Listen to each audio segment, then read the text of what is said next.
Hello everyone welcome to my channel Subhi tutorial पिला माने आपण मान तो जानिछन्ते हमर ओटीटी एग्जाम जून 28 रेबा को जाउछि तो पिला माने मु भाबिली कि जेतु सीडीपी हमर कोर्स कंप्लीट हो जाइछि तो ओडिया मध्य मु भाबिली आपण मानको पय इंपोर्टेंट रहिबो कायना पेडागोजी 10 पढिले मध्य बाकी हमर कंटेंट रो पढुछि तो पिला माने सेति पय आजिठु मु ओडिया कंटेंट रो वन शॉट सब वीडियो आनिबी तो जेतिकी भी हैला संभव 28 तारिख भितर मु ट्राए करी कि सब टॉपिक को कवर करने वन शॉट क्लास रे।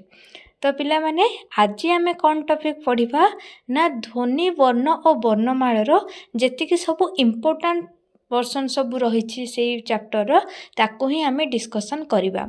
तो पिला माने वीडियोटी को आरंभ करिया पूर्व कहूछि जदि आपण माने मो चैनल नुआ रे अछंती दया करी चैनल टी को सब्सक्राइब कर दियंतु जहा फल रे ए भली समस्त प्रकार teaching related videos and information आपण माने मो चैनल माध्यम रे पाई परिबे। तो पिला माने चलंतु आज रो टॉपिक को आमे स्टार्ट करिबा। तो पिला माने प्रथमे आमे देखिबा ध्वनि कोन। तो पिला माने ध्वनि को आमे अन्य अर्थ रे कोन कहि थाओ ना शब्द बोली मध्य कहि थाओ। जेमति कि पिला माने देखो एबे पक्षीर काकली हैला झरणार झर झर शब्द हो किंबा जेकोसी जीवजंतु को आपण देखंतु ना कहीं से माने किछि ना किछि शब्द तो करुथिबे। ध्वनि को जो आमे कहूचे हमर गोटे अर्थपूर्ण शब्द अछि किंतु जेतेबेले मनीष एवं जेतेबेले मनीष को छाड़ी अन्य जीवजंतु पक्षी हैला कि अन्य कोनसी शब्द हैला ताहार कोनसी निर्दिष्ट अर्थ न थाए। तो मनीष जो शब्द व्यवहार करुची बा जो ध्वनि करुची ताहा ही थाए कौन ना गोटे अर्थबोधक हेई थाए जोटा कि आमे मनीषर भाषा बोली आमे ताको कहूचे। तो पिला माने मनीष जो ध्वनि सृष्टि करुची ताको जेतेबेले आमे गोटे रूप दउछे ताको आमे कौन कहूचे वर्ण। तो ध्वनि कौन बुझी पालो पिला माने एबे आमे देखिबा वर्ण कौन ना लेखिबा उद्देश्य रे ध्वनि गुडी को गोटे गोटे रूप दिहाइछि। तो से ध्वनि रो से लिखित रूप को आमे कौन कहि थाओ ना वर्ण बोली कहि थाओ। एवं वर्ण को आ कौन कह जाय पिला माने जेहेतु सेटा लिखन संकेत सेति पय वर्ण को लिपि एवं अक्षर बोली मध्य कह जाय। तो पिला माने वर्ण कौन जानलो ध्वनि रो लिखित रूप को कौन कह जाय लिपि वर्ण बा अक्षर बोली मध्य कह जाय। नेक्स्ट पढ़िया पिला माने वर्णमाला काईना हमर तो गोटे वर्ण नाही एबे आमे डिटेल्स जानिबा जे केतोटी वर्णमाला रहिछि ओडिया भाषार एवं कौन कौन ताकू श्रेणी विभाग करा जायछि। तो पिला माने जो भाषार लिखन रे जेते गुड़िए वर्ण व्यवहृत हुए सेगुड़ी को सही भाषार कौन कह जाए ना वर्णमाला बा लिपिमाला बोली कह जाए। जेमिति कि पिला माने आम ओडिया भाषा रे केतोटी वर्ण व्यवहृत होछि ना 49टी। तो पिला माने जदि हमें ओडिया भाषार वर्णमाला को देखिबा अ ठारू आरंभ करिकि ह अनुसार विसर्ग एवं चंद्रबिंदु पर्यंत रहिछि। तो पिला माने आमर वर्ण अच्छी 49टा सत किंतु सबु वर्णर ध्वनि नाही जोटा कि एबे आमे डिटेल्स गोटे गोटे पढ़ी पढ़ी जिबा। प्रथमे पिला माने एबे आमे देखिबा वर्ण गुड़िकर विभागीकरण। तो पिला माने वर्ण को केते भाग रे विभक्त करा जायछि ना दुई भाग रे विभक्त करा जायछि। तो से दुई भाग रे कौन कौन गोटे हैला स्वर वर्ण एवं आ गोटे हैला व्यंजन वर्ण। तो पिला माने स्वर वर्ण हमर केतोटी रहिछि 11टी जोटा कि अ ठारू आरंभ करी ओ पर्यंत तो ताको आमे कहूचे स्वर वर्ण। तो पिला माने जदि आमे स्वर वर्ण को देखिबा स्वर वर्ण को मध्य दुई भाग रे विभक्त कराइछि गोटे हैला हर्ष स्वर एवं आ गोटे हैला दीर्घ स्वर। तो पिला माने हर्ष स्वर कहले कौन ना जोटा हमको कहिबा पई कम समय लागि थाए ताको आमे कहूचे हर्ष स्वर बट जोटा हमको कहिबा पई अधिक समय निए आमे ताको कौन कहि थाओ दीर्घ स्वर। जेमति कि हर्ष स्वर किए किए अ इ उ रु एवं दीर्घ स्वर किए किए आ दीर्घ इ दीर्घ उ ए ऐ ओ ये होचे कौन ना हमर दीर्घ स्वर। तो पिला माने आमे जेमती पूर्वरु देखिले जे प्रत्येक वर्णर ध्वनि न थाए सेमिति आमर स्वर वर्णर मध्य आमर टोटल आमर स्वर वर्ण अछि केतोटी 11ଟି କିନ୍ତୁ ଆମର ଧ୍ୱନି ସ୍ୱର ଧ୍ୱନି କେତୋଟି ରହିଛି 8ଟି। ତ କ୍ୱେଶ୍ଚିନ୍ରେ ଆପଣମାନେ ଦେଖିବେ କ'ଣ ପଚାରିଛି, ସ୍ୱର ବର୍ଣ୍ଣର ବର୍ଣ୍ଣ ସଂଖ୍ୟା ପଚାରିଛି ନା ସ୍ୱର ବର୍ଣ୍ଣର ଧ୍ୱନି ସଂଖ୍ୟା ପଚାରିଛି। ଯଦି ସ୍ୱର ବର୍ଣ୍ଣର ବର୍ଣ୍ଣ କଥା ପଚାରେ ତାହେଲେ 11ଟି, ଯଦି ତୁମକୁ ସ୍ୱର ବର୍ଣ୍ଣର ଧ୍ୱନି କଥା ପଚାରୁଛି ତାହେଲେ ଆମର 8ଟି। ତ ପିଲାମାନେ ସେ 8ଟିରୁ 6ଟି ହେଉଛି ଆମର ମୌଳିକ ସ୍ୱର ବା ଯାହାକୁ ଆମେ କହୁଛେ ଶୁଦ୍ଧ ସ୍ୱର। ତ ସେଇ 6ଟି କିଏ କିଏ? ଅ, ଆ, ଇ, ଉ, ଏ, ଓ। ତ ଏସବୁ ହେଉଛି ଆମର ମୌଳିକ ସ୍ୱର ବା ଶୁଦ୍ଧ ସ୍ୱର। ତ ପିଲାମାନେ ଏ ସ୍ୱରଧ୍ୱନିରୁ ପୁଣି ଯେଉଁ 8ଟି ସ୍ୱରଧ୍ୱନି ରହିଛି, ହର୍ଷ ସ୍ୱରଧ୍ୱନି କିଏ କିଏ? ଅ, ଇ, ଉ ଏବଂ ଦୀର୍ଘ ସ୍ୱରଧ୍ୱନି କିଏ? ଆ, ଏ, ଐ, ଓ, ଓ। ତ ପିଲାମାନେ ଏ ଆଉ ଐ ହେଉଛି ଦୁଇଟି ସଂଯୁକ୍ତ ସ୍ୱର। ଏଇଟା ପିଲାମାନେ ଇମ୍ପୋର୍ଟାଣ୍ଟ। ତ ସ୍ୱର ବର୍ଣ୍ଣର ସଂଯୁକ୍ତ ସ୍ୱର ଦୁଇଟି କିଏ କିଏ? ଗୋଟେ ହେଉଛି ଐ ଆଉ ଗୋଟେ ହେଲା ଓ। କାହିଁକି ନା ଓ ଉଚ୍ଚାରଣ ବେଳେ ଅରୁ ଆରମ୍ଭ ହୋଇ ଇରେ ସରେ। ସେମିତି ଯଦି ଉଚ୍ଚାରଣର ଶିଥିଳତା ଘଟିଲେ ଐଟା ହିଁ ଅ ଇ ହେଇଯାଏ ଏବଂ ଓ ହିଁ ଅ ଉ ହେଇଯାଏ। ଯେପରି ଦେଖ ପିଲାମାନେ କୈଳାସଟା କୈଳାସ, ଔଷଧଟା ଔଷଧ। ତ ସେଥିପାଇଁ ମାନେ ଗୋଟେ ଗୋଟେ କ'ଣ କୁହାଯାଏ? ସଂଯୁକ୍ତ ସ୍ୱର ବୋଲି କୁହାଯାଏ। ପିଲାମାନେ ତମମାନେ ସ୍ୱର ବର୍ଣ୍ଣ ବିଷୟରେ ଜାଣିଲ। ଏବେ ଆମେ ପଢ଼ିବା ବ୍ୟଞ୍ଜନ ବର୍ଣ୍ଣ। ତ ପିଲାମାନେ ବ୍ୟଞ୍ଜନ ବର୍ଣ୍ଣ ସଂଖ୍ୟା ଆମର କେତୋଟି? 38ଟି, ଯେଉଁଟାକି କ ଠାରୁ ଆରମ୍ଭ ହୋଇକି ଆମର ଚନ୍ଦ୍ରବିନ୍ଦୁ ପର୍ଯ୍ୟନ୍ତ। ତ ପିଲାମାନେ ବ୍ୟଞ୍ଜନ ବର୍ଣ୍ଣ କହିଲେ କ'ଣ ନା ଯେଉଁ ବର୍ଣ୍ଣ ଗୁଡ଼ିକ ସ୍ୱର ବର୍ଣ୍ଣର ସାହାଯ୍ୟ ବିନା ଉଚ୍ଚାରିତ ହୋଇପାରିବେ ନାହିଁ ସେଗୁଡ଼ିକୁ ଆମେ କ'ଣ କହିବା? ବ୍ୟଞ୍ଜନ ବର୍ଣ୍ଣ କହିବା। ଯେମିତି କଟା କେମିତି ସୃଷ୍ଟି ହୋଇଥାଏ ପିଲାମାନେ? କରେ ହଳନ୍ତ ଯୁକ୍ତ ଅ ମିଶିକି କ'ଣ ହେଇଗଲା? କ। ତାହେଲେ ଏଇଠି ଦେଖ ସ୍ୱର ବର୍ଣ୍ଣ ଗୋଟେ ଆସୁଛି ନା ନାଇଁ? ଅ। ତ କରେ ହଳନ୍ତ ଆଉ ଅ ମିଶିକି କ ହେଉଛି। ତାହେଲେ ବ୍ୟଞ୍ଜନ ବର୍ଣ୍ଣଟା ଯେକୌଣସି ବ୍ୟଞ୍ଜନ ବର୍ଣ୍ଣ ସେ ବିନା ସ୍ୱର ବର୍ଣ୍ଣର ସାହାଯ୍ୟରେ ସୃଷ୍ଟି ହୋଇପାରିବ ନାହିଁ। ଆଉ ବ୍ୟଞ୍ଜନ ବର୍ଣ୍ଣର ସଂଖ୍ୟା ହେଉଛି କେତେ ପିଲାମାନେ? 38ଟି। ତ ପିଲାମାନେ ଯଦି ଆମେ ଦେଖିବା ଆମର ତାହେଲେ ଓଡ଼ିଆ ବର୍ଣ୍ଣମାଳାର ସଂଖ୍ୟା କେତୋଟି? ନା 50ଟି, ଯେଉଁଟାକି ଆମର 39ଟା ହେଉଛି ଆମର ବ୍ୟଞ୍ଜନ ବର୍ଣ୍ଣ ଏବଂ 11ଟା ହେଉଛି ଆମର ସ୍ୱର ବର୍ଣ୍ଣ। କିନ୍ତୁ ପଞ୍ଚଶତ ବର୍ଣ୍ଣମୟ ଭାଷା ଓଡ଼ିଆ ବୋଲି କେତେଙ୍କର ମତ ମଧ୍ୟ ରହିଛି। ତ ପିଲାମାନେ ଆପଣଙ୍କ ମନରେ ଗୋଟେ ଡାଉଟ୍ ଆସୁଥିବ, ମ୍ୟାମ୍ ଆପଣ ଏଇଠି କହିଲେ ବ୍ୟଞ୍ଜନ ବର୍ଣ୍ଣ ସଂଖ୍ୟା 38, ଏବେ କହୁଛନ୍ତି ଏଇଠି 39। ତ କେମିତି ହେଲା ପିଲାମାନେ 39? ନା କେହି ତ ସେମାନଙ୍କ ମତରେ କ୍ଷଟା ହେଉଛି ଗୋଟେ ଯୁକ୍ତାକ୍ଷର। ତ ଏ କ୍ଷଟା କେମିତି ସୃଷ୍ଟି ଥାଏ? କରେ ହଳନ୍ତ ଯୁକ୍ତ ସୋ। ତ ଏଇଠି ପିଲାମାନେ ଏ ଯେଉଁ କରେ ହଳନ୍ତ ଆଉ ସ ମିଶିଛି, ସେମାନେ କ'ଣ ନା ଗୋଟେ ସ୍ୱତନ୍ତ୍ର ଲିପିର ସ୍ଥାନ ଦିଅନ୍ତି କ୍ଷକୁ। ସେଥିପାଇଁ ଯଦି ଆମେ କ୍ଷକୁ ଆମେ ଗୋଟେ ସ୍ୱତନ୍ତ୍ର ସ୍ୱର ବ୍ୟଞ୍ଜନ ବର୍ଣ୍ଣ ମନେ କରିବା ତାହେଲେ ଆମର ଏଇ 38 ସଂଖ୍ୟାଟା କେତେ ହେଇଯାଉଛି? 39। ତ ଏଇ 39 ଆଉ 11 ଏମିତି ମିଶିକି କେତେ ହେଉଛି? 50। ବୁଝୁଛୁ ପିଲାମାନେ? କିନ୍ତୁ ଯଦି ଆମେ ଲିଖନ ଧାରା ଦେଖିବା ତାହେଲେ ଆମର ବ୍ୟଞ୍ଜନ ବର୍ଣ୍ଣ କେତୋଟି ହେଉଛି? 38ଟା ଏବଂ କଥନ ବା ବ୍ୟଞ୍ଜନ ଧ୍ୱନି କେତେଟା? 32ଟା। ଦେଖିବା ପିଲାମାନେ ବ୍ୟଞ୍ଜନ ବର୍ଣ୍ଣମାନଙ୍କର ବିଭାଗ। ତ ପିଲାମାନେ ବ୍ୟଞ୍ଜନ ବର୍ଣ୍ଣକୁ ପୁଣି ଦୁଇ ଭାଗରେ ବିଭକ୍ତ କରାଯାଇଛି। ଗୋଟେ ହେଲା ବର୍ଗୀୟ ବ୍ୟଞ୍ଜନ ବର୍ଣ୍ଣ ଆଉ ଗୋଟେ ହେଲା ଅବର୍ଗୀୟ ବ୍ୟଞ୍ଜନ ବର୍ଣ୍ଣ। ତ ପିଲାମାନେ ବର୍ଗୀୟ କହିଲେ କ'ଣ? ଯେଉଁମାନଙ୍କୁ ବର୍ଗୀକରଣ କରାଯାଇଛି। ତ ଉଚ୍ଚାରଣ ଦୃଷ୍ଟିରୁ ବର୍ଗୀୟ ବର୍ଣ୍ଣକୁ କେତୋଟି ବର୍ଣ୍ଣକୁ ବିଭାଗ କରାଯାଇଛି? 5ଟି, ଯେଉଁଟାକି ସେଇ 5ଟି କ'ଣ କ'ଣ ବର୍ଗୀୟ ବର୍ଣ୍ଣ? 25ଟି। ସେ 25ଟାକୁ 5ଟା 5ଟା ହିସାବରେ ବିଭାଗ କରାଯାଇଛି। କ ବର୍ଗ, ଚ ବର୍ଗ, ଟ ବର୍ଗ, ତ ବର୍ଗ ଏବଂ ପ ବର୍ଗ, ଯାହାକୁ ଆମେ ସର୍ଟକଟ୍ରେ ମନେ ରଖିପାରିବା କଚଟ ତପ। ଏବଂ ପିଲାମାନେ ଏଇ କ ବର୍ଗରେ କେଉଁଠୁ ଆରମ୍ଭ ହେଉଛି? କରୁ। କ ଖ ଗ ଘ ଙ। ଆମେ ଯେହେତୁ ପ୍ରତ୍ୟେକ ବର୍ଗରେ 5ଟି ବର୍ଣ୍ଣ ରହୁଛି ତ କଠୁ ଆରମ୍ଭ କରିବେ 5ଟା? କ ଖ ଗ ଘ ଙ। ସେମିତି ଚ ବର୍ଗରେ ଚଠୁ ଆରମ୍ଭ ହେବ 5ଟା ଯାଏ? ଚ ଛ ଜ ଝ ଞ। ସେମିତି ଟ ବର୍ଗରେ ଟ ଠ ଡ ଢ ଣ ଏବଂ ତ ବର୍ଗରେ ତ ଥ ଦ ଧ ନ ଏବଂ ପ ବର୍ଗରେ ପ ଫ ବ ଭ ମ। ତ ପିଲାମାନେ ବେଳେବେଳେ ଉଚ୍ଚାରଣ ସ୍ଥାନ ମଧ୍ୟ ପଚାରିଦିଏ। କ ବର୍ଗର उच्चारण कौटू आरंभ होता है कंठरू से कहुए कंठ्य वर्ण च वर्गर तालू होता है से तालव्य वर्ण ट वर्ग मूर्धारू आरंभ होता है से मूर्धन्य वर्ण त वर्ग जेहेतु दंत बा दांतर सृष्टि होता है से दंत्य वर्ण प वर्गटा अष्ट बा अठरू सृष्टि होतिबारु से वर्ण कहुए अष्टवर्ण।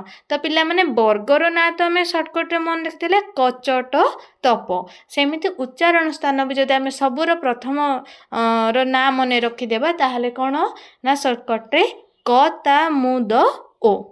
तो एटा पिला माने गोटे सर्ट ट्रिक कहीं जदि एति तुम खाली फास्ट वर्ड जाक मन रखिदौच देन आपण मानकु इजी रहिबो। तो बुझिला पिला माने तो वर्गीय व्यंजन विषय आम जानिले एबे देखिए आम कौन अवर्गीय व्यंजन वर्ण। तो पिला माने अवर्गीय व्यंजन वर्ण संख्या केतोटी रही 13टी जोटा कि ज र ळ ल व तालवेश मूर्धन्येश दंतस्य ह अनुसार विसर्ग अनुसार चंद्रबिंदु एवं विसर्ग। तो पिला माने एगुड़िक विभिन्न भाग में विभक्त करा जायछि जोटा कि अंतस्थ वर्ण। पिला माने अंतस्थ वर्ण कहले आमे कौन बुझुचे ना जो गुड़िकर स्वर और व्यंजन वर्ण मध्यवर्ती वर्ण हिसाब रे तार उच्चारण हुए ताहाको आमे कहूचे अंतस्थ वर्ण। जेमति कि अंतस्थ वर्ण किए ज य र ळ ल व। तो सेमति पिला माने उष्ण वर्ण कहले कौन ना जिते बेले आमे वर्णर उच्चारण करूँ जदि अधिक वायु दरकार हुए से वर्ण को उच्चारण करने ताहले आमे ताको कहिबा उष्ण वर्ण। जेमिति कि तालवेश मूर्धन्येश दंतस्य एवं ह ए सब गोटे गोटे कौन ना उष्ण वर्ण।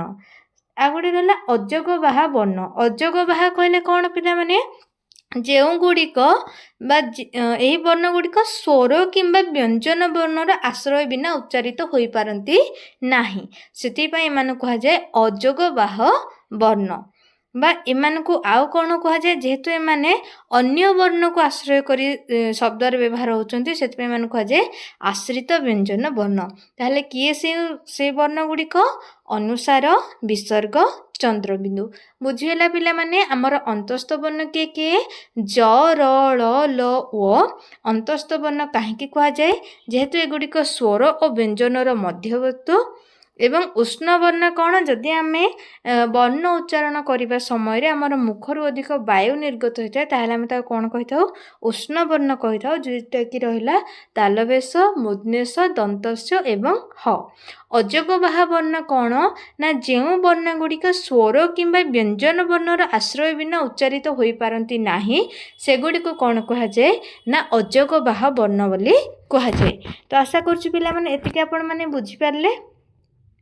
तो पिला माने आउ केतोटी इम्पोर्टाट वर्ण मानकर उच्चारण स्थान देछि जे को वर्णटा कोठु उच्चारण होइछे। तो पिला माने आपण टिके मन रखिबे आउ केतोटी दीटा स्थान रु मध्य उच्चारण होता है जेमति कि जो जाक कंठ तालुरु निर्गत होता ताको कहुए कंठ तालव्य वर्ण जेमति कि ए ऐ एवं कंठ और ओष्ठ हेले कंठोष्ठ वर्ण जहाँ कहुए अ औ दंत ओष्ठरू जदि वर्ण बाहरी ताको कहुए दंतोष्ठ वर्ण जेमति कि ओ मुख और नासिकार बाहर ताको कहुए अनुनासिक वर्ण जेमति कि अनुसार विसर्ग चंद्रबिंदु एवं जदि दंत ओष्ठ नासिका कंठ तालु मूर्धा ये सब जो प्रत्येक वर्गर पंचम वर्ग मान कौन कहुए अनुनासिक वर्ण।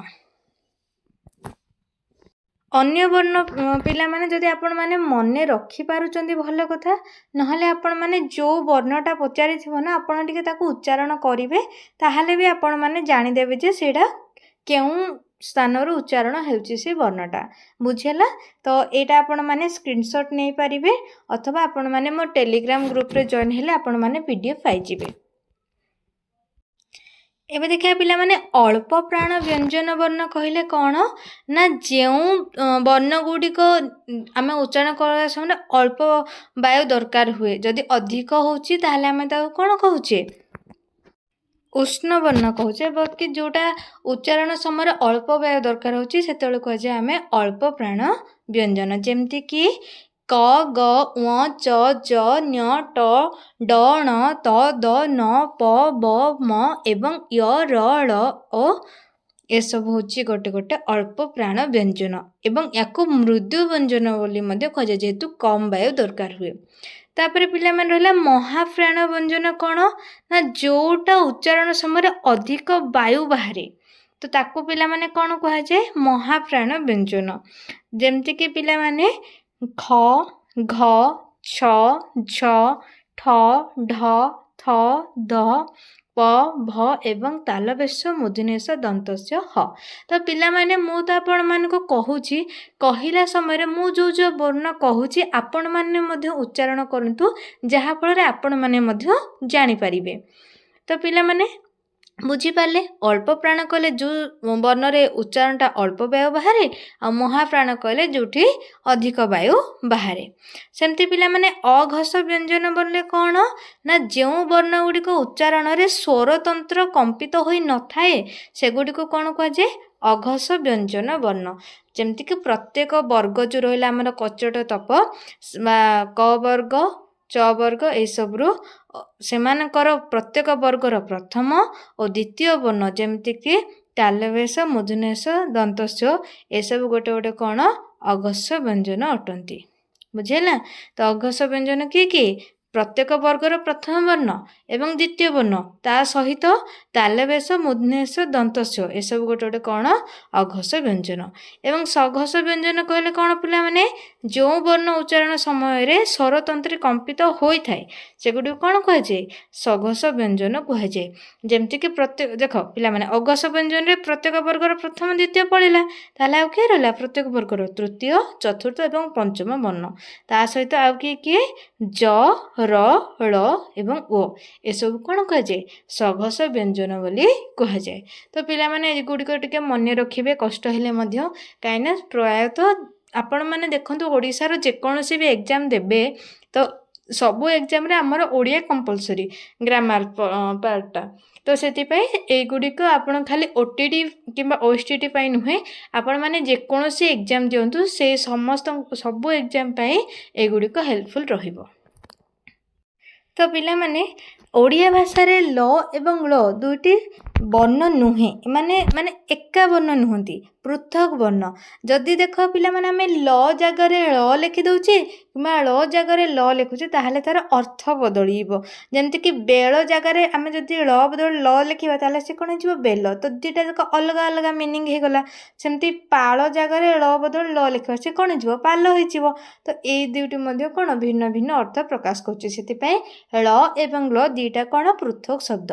सेमति ज आ य मध्ये पिला माने दुईटी पृथक वर्ण एवं पिला माने ड एवं ढर उच्चारण अन्यत्र होइतले मध्य एमाने सही उच्चारण न होई भिन्न उच्चारण हो जेमति कि डंबरू ढमणा पैड़ कढ़ एवं के द्वितीय प्रकार ड को ढ पाए मध्य तले बिंदु दे लेखन जेमति कि गुड़ मढ़ हैला किंतु एपरि लेखिबा द्वारा कौनसी अर्थगत परिवर्तन घटे नाही। बुझी होची एवं पिला माने न एवं न रो उच्चारण कौन होता है ना न जगह न शुभा जाए जमती कि अरण्य स्वर्ण कंटा लास्ट को न जगह न शुणा ना नहीं। तो पिला माने ओडिया वर्ण रे न आ म दुईटी अनुनासिक वर्ण मात्र शब्दर आरंभ रहिले सेगुड़िक अनुनास नुहंती जेपरिक नव आउ नगर ये सब शब्द रे न अनुनासिक नुहे कि सेमती मन मगर ये सब क्षेत्र भी मटा अनुनासिक नुहे। किंतु जदि आमे घन जम ये सब जगार नटा कौन होता है अनुनासिक जदि प्रथम रु अनुनासिक वर्ण शब्दर आरंभ रे बसिले सी अनुनासिक नुहे किंतु जदि शेष रे बसे ताहले सेगुडी कौन अनुनासिक वर्ण। तो पिला माने तो आज जेहेतु मु तुम मैंने कही केवल इम्पोर्टाट ही पढ़ेबी तो पिला माने जेतिकी इम्पोर्टाट पर्सन थिला मु सारी देछि आउ जहाँ भी रही या आग को ये सब एते भी तुम दरकार नुहे। तो आपण माने जदि चाहिए ताहले मु आपण मानकु टेलीग्राम रो लिंक दे देछि आपण माने जाई कि जॉइन हेले आपण माने से समस्त जहाँ भी आज मुझे आपण क्लास रे पढ़ेली ए पीडीएफ टा आपण माने पाई परिबे। तो पिला माने जहाँ भी आमे पढ़ेले एबे टिके टिके आमे शॉर्ट रे पुणी थरे मु आपण मानकु रिवाइज कर दउची। फास्ट आमे पढ़ले ध्वनि। ध्वनि कोन पिला माने जहाँ भी शब्द बाहरुची हमर पशु पक्षी ठु आरंभ करिकि जे कोनोसी भी शब्द से झरणार झर झर शब्द ठु आरंभ करिकि समस्त प्रकार शब्द होचंती ध्वनि। बाकी मनीष मुखरु जे ध्वनि बाहरुची सेटा होची गोटे अर्थयुक्त ध्वनि जाको आमे मनीषर भाषा बोली आमे कहूचे। तो से मनीषर भाषा को जेतेबेले आमे लेखुचे ताको आमे लिपि अक्षर बा शब्द बोली कहूचे। तो ए शब्द पुणी आमर केते प्रकार दी प्रकार गोटे होची स्वर वर्ण आ गोटे होची आमर व्यंजन वर्ण। तो स्वर वर्ण पिला माने केतोटी आमर 11टी किंतु स्वर ध्वनि केतोटी रहिची पिला माने 8टी। सेमिति व्यंजन वर्ण पिला माने आमर केतोटी रहिची ना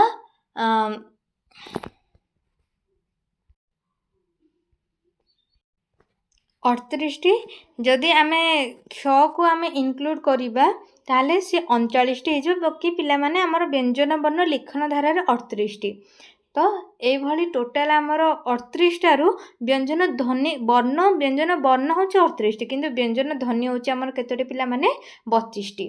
तो से व्यंजन वर्ण मानको पुणी मध्ये केतार भितर कराची दुई भाग रे गोटे हला वर्गीय व्यंजन वर्ण आ गोटे हला अवर्गीय व्यंजन वर्ण। वर्गीय व्यंजन वर्ण पुणी केतार भितर पिला माने 25टा जोटा कि 25टा वर्ण जोटा कि प्रत्येक वर्ण को आमे सेमानकर उच्चारण अनुसार 5टी वर्ग रे विभक्त करिछे।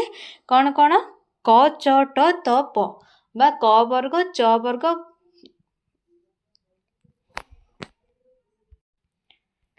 क वर्ग च वर्ग ट वर्ग त वर्ग प वर्ग एवं प्रत्येक वर्ग रे 5टी अक्षर होते जेंति क वर्ग रे क ख ग घ ङ एंते सब वर्ग रे जु वर्ग कहिछि तार आरंभ रु 5टी वर्ण एवं एडा केउ स्थान रु उच्चारण होछि ताकू जदि आमे शॉर्टकट रे मने रखिबा कता मुद ओ बा क वर्ग कोठु बाहर थे कंठरु च वर्ग तालव्यरु ट वर्ग मूर्धन्य त वर्ग दंत एवं प वर्ग अष्ट। सेमते पिला माने अवर्गीय व्यंजन केते रहित ना हमर 13 भाग रे विभक्त एवं अंतस्थ वर्ण कहिले किए ना ज य र ल ल व जोटा कि स्वर आ व्यंजन वर्ण रो मध्यवर्ती स्थान रु निर्गत हुए। उष्ण वर्ण कहिले जोठी उच्चारण मुखर अधिक वायु बाहरी थाए ताको उष्ण वर्ण कहा जाए जेमति कि तालवेश बुंदेश दंतस एवं ह। अजोग बाह वर्ण कहिले जो माने व्यंजन वर्ण रो आश्रय बिना उच्चारित होई पारंती नाही जेमति कि अनुसार विसर्ग चंद्रबिंदु। अनुनासिक वर्ण कहिले प्रत्येक वर्ग रो पंचम वर्ण को कौन कहा जाए अनुनासिक वर्ण बोली कहा जाए। एवं या छाड़ा अनुसार चंद्रबिंदु को मध्य कौन कहा जाए अनुनासिक बा नासिक वर्ण बोली कहा जाए। एवं पिला माने अल्प व्यंजन अल्प प्राण व्यंजन कहले जेतेबेले वर्ण गुड़िकर उच्चारण अल्प वायु बाहर ताको अल्प प्राण व्यंजन कहा जाए। महाप्राण व्यंजन कहले जदि उच्चारण समय अधिक वायु निर्गत हुए। अघस व्यंजन कहले जेतेबेले स्वरतंत्रिक उच्चारण समय कंपित न हुए सेगुडी को अघस व्यंजन कहा जाए जेमति कि प्रत्येक वर्गर प्रथम द्वितीय वर्ण तालवेश मूर्धन्य दंतस्य एवं सघस व्यंजन वर्ण कहले प्रत्येक वर्गर तृतीय चतुर्थ पंचम ता सहित ज र ल ओ। तो एतिकी थिला पिला माने आजिर वीडियो इम्पोर्टेंट। तो आमे जदि आहुरी पढ़िया पिला माने वर्ण ध्वनि वर्णमाला को लेकिन आहुरी मध्य नोट्स रही बट मु चाहूँगी जेहेतु आम पाखे अल्प दिन समय रहा आम अल्प दिन को यूटिलाइज करके जमी आमर भल मार्क रहिबो। तो आशा करुच्ची पिला माने ए भिडियोटी आपण मानक पई बहुत ही हेल्पफुल रहिबो। तो पिला माने भिडियोटी को शेष करिया पूर्व कहि रखुची दयाकरी जदि आपण माने मो चैनल रे नुआ अछंती चैनल को सब्सक्राइब करंतु जहा फल ए भली समस्त प्रकार इन्फॉर्मेटिव वीडियो आपण माने मो चैनल माध्यम रे पाई परिबे। Thank you for watching.